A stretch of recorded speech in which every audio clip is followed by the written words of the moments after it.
Isa sa maselang parte ng katawan ng isang babae ang suso. Kaya bilang babae dapat itong pangalagaan para makaiwas sa anumang sakit. Isa na rito ang breast cancer na isa sa pinakadelikadong sakit ng isang babae. Dito sa bayan ng Tiwi Albay, nakilala namin ang 38 taong gulang na nanay na si Jean Condat na labis ang pag-aalala sa cyst na tumubo sa kaliwang parte ng kanyang suso. Kwento ni Nanay Jean, taong 2017 noong nagkaroon siya ng cyst.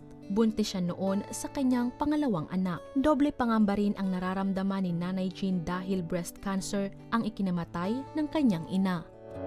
Ako ko po kaya na maglalain kang sa ina ko. Tapos ang ina ko po ang nangyari kay ito, naranasan ko, pinabayan niya, nagtago sa muya, mga aking niya. Hanggang sa naglala po siya, yun na po ang kinaano niya. Kaya nga nabayaan kami kang magurang me. Dahil sa kanyang kalagayan, naging limitado rin ang kanyang galaw sa loob ng bahay. Mas nararamdaman niya ang kirot sa kanyang kaliwang suso kapag napapagod.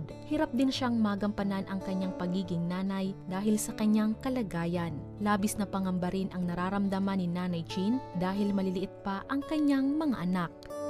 Sobra po talagang takot na gusto ko kung mangyari man na mawara ako dito. Gusto ko talagang nasa ano na sila. Sobra pa po sa pagkatakot, sobra.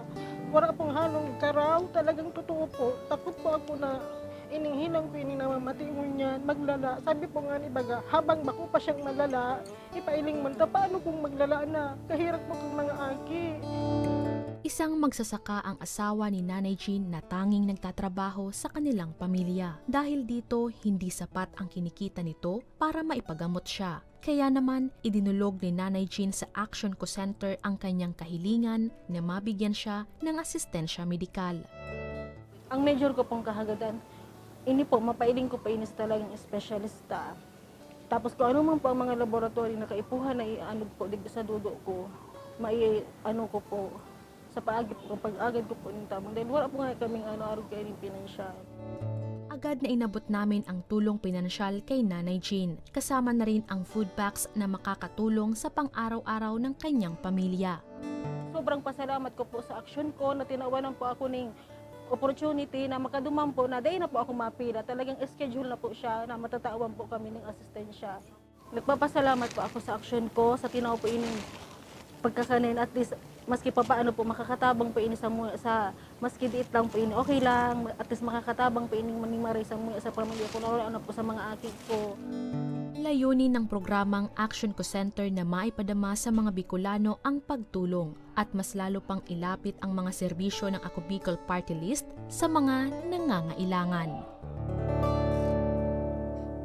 Yan partner naman na ni Ate Angelang na breast cancer sa iyang ina.